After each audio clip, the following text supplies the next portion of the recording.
The following clip is from Train Signal's CWNA Certified Wireless Network Administrator Training course, the only authorized CWNA video training available on the market, featuring nearly 14 hours of CWNA training and complete exam coverage. Now let's take a look at a couple of the specific reasons that we might lose a signal, okay? And the first one we have here is something called reflection. And by the way, these terms that we're about to go through here, you're going to want to know them specifically. Reflection is when an RF signal bounces off a smooth, non-absorptive surface, changing the direction of the signal. Okay, now a good example of this would be any smooth, hard object. Okay, so you can just kind of picture signal coming in, it hits that object, and it reflects off. It bounces off. Now, why is this RF loss? Well, there's two reasons for the RF loss.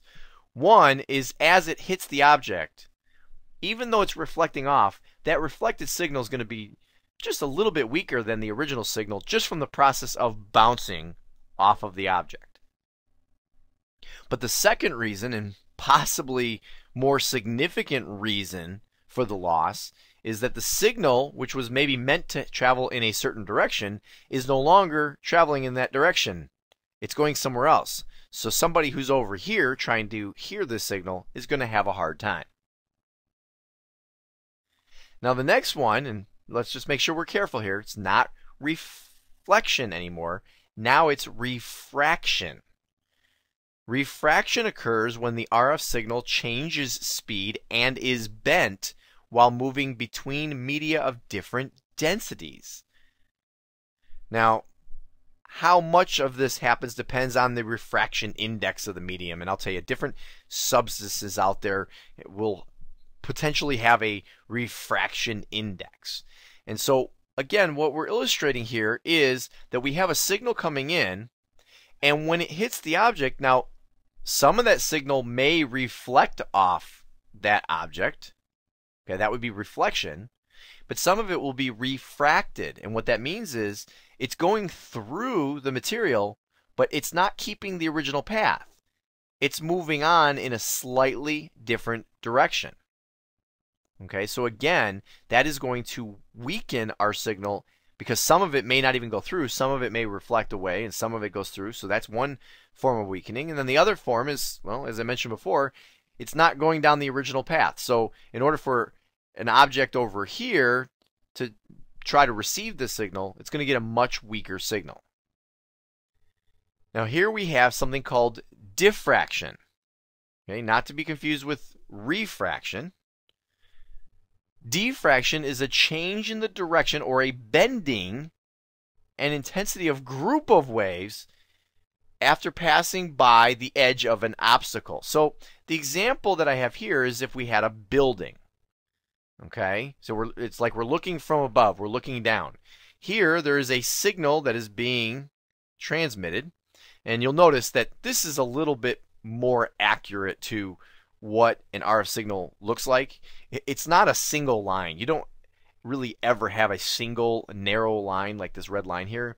What you have is you have a sequence of signals that are emitting out in circular fashion. And so here's one direction that it's emitting out, and as these signals hit the building, well, what's happening is they're all bending around the building.